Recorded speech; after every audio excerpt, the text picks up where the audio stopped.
What is going on, guys? Welcome back to the channel. So I did want to make a quick video today going over something I found pretty dang interesting. Now, I'm sure everybody was noticing looking at Twitter. I guess you can't say X Twitter. I really feel like people probably still call it Twitter. But regardless, though, Forza Horizon 5 is legitimately topping charts for the PS5 pre-orders, which I gotta admit to me, though, isn't all that surprising. One thing I also found pretty interesting with this, though, is in multiple different countries. For example, the UK right now is also going to be #1 when it does come to pre-orders for PS5. Isn't that kind of insane, guys? Like, we all do know there is going to be newer games and stuff coming out, but for PS5, though, this is going to be incredibly new for pretty much everybody because we haven't had Forza in what? 20 something years or something like that, so pretty much never, I would probably say.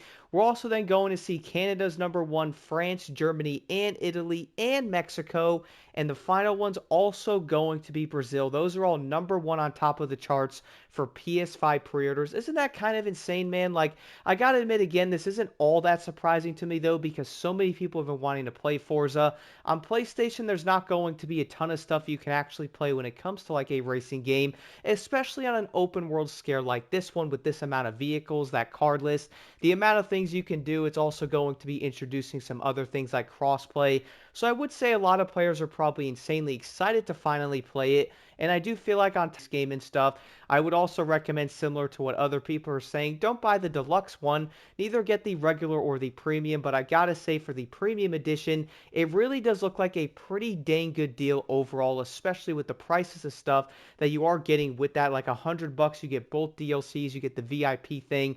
There is going to be a lot of content and different stuff to do there. And I'm guessing right now, though, if you are probably planning on getting into Forza, which I would probably say looking at the pre-order charts that, yeah, a lot of people seem like they're madly excited to play it, then you're most likely probably going to go after the higher edition. That way you get all the DLCs and stuff. Now, I'm sure you could probably get like them in a bundle or something like that later on. I'm going to guess and say $15, $20 per one. Might be a little bit more, might be a little bit less. So you'll probably save yourself some money in the long run if you were to end up getting the premium edition. But most people like myself are probably so dang excited to play Forza that, well, we look at the premium and go, okay, well, let me get that edition because not only is it going to have most of the DLCs and a lot of stuff in it, it's also going to be a legit full completed game. I do understand that it's a few years old, but you're still also going to be buying something that is completed. So that's a big thing that I feel like many players are most likely thinking about.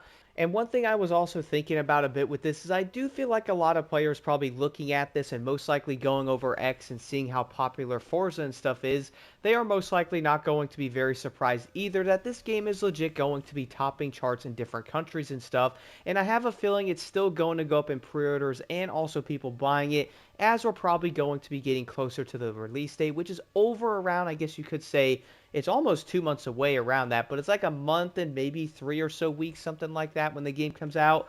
So yeah, I feel like it's still going to keep going up, but the fact that it's #1 in the UK and Canada and stuff is honestly so dang insane. The most crazy part to me, though, is this game is not going to be new, but new to like PlayStation, and we can definitely tell what a lot of players on PlayStation want, especially when it comes to a racing game.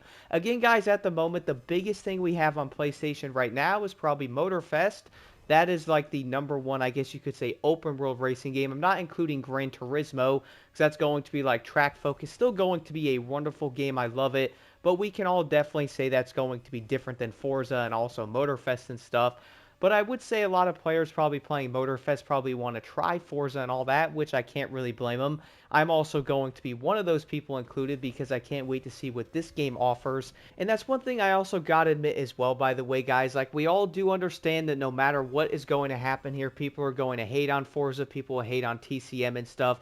Every game is going to have their own issues and problems and stuff like that that many people would look past because they most likely enjoy it. The way I was looking at this, though, looking at Forza coming to PlayStation is only going to be a great thing because that is going to be even a bigger competitive market in the racing genre, which is definitely needed. And we all do know on top of that, though, it is going to be facts on the side of Motorfest being more played on PlayStation than the other platforms. So that is probably also going to raise some concerns of Ubisoft, maybe at least. I mean, they are definitely going to see a player drop without a doubt in April. Like, we all do know that's going to happen.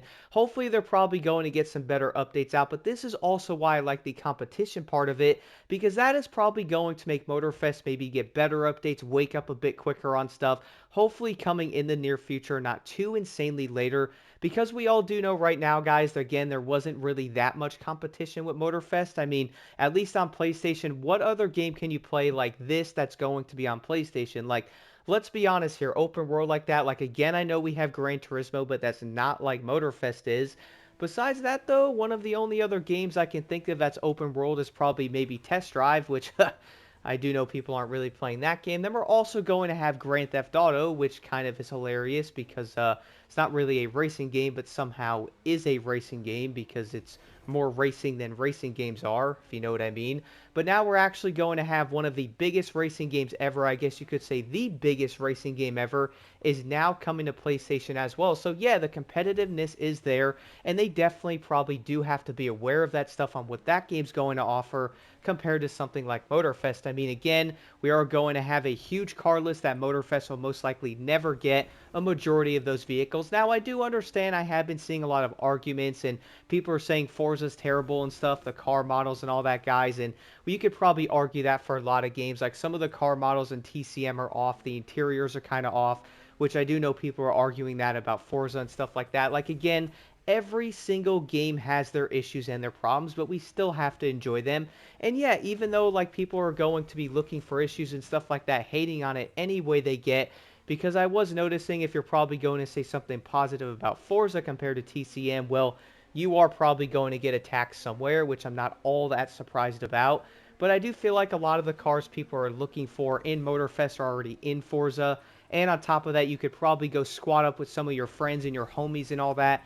Probably drive around the track hawk in some of those vehicles and actually be able to play together, which I would say is going to be one of the biggest things. Again, guys, let me know what y'all think about this in the comments below. I'm probably going to go out on a limb right now and say that, well, many people are probably not going to be surprised that this game is topping pre-order charts for the PS5 because Forza really is going to be that popular. I mean, it has 40 million players on Xbox and PC, so I'm probably going to guess right now and say maybe 5 to 10 million on PlayStation alone is probably what's going to be around that and will most likely happen, which I do truly believe we are probably going to see something about Forza Horizon 6 also releasing on PlayStation 5 next year. I think that's very possible because they're going to see how popular this game is on PlayStation and realize that they will probably end up doing that because guess what?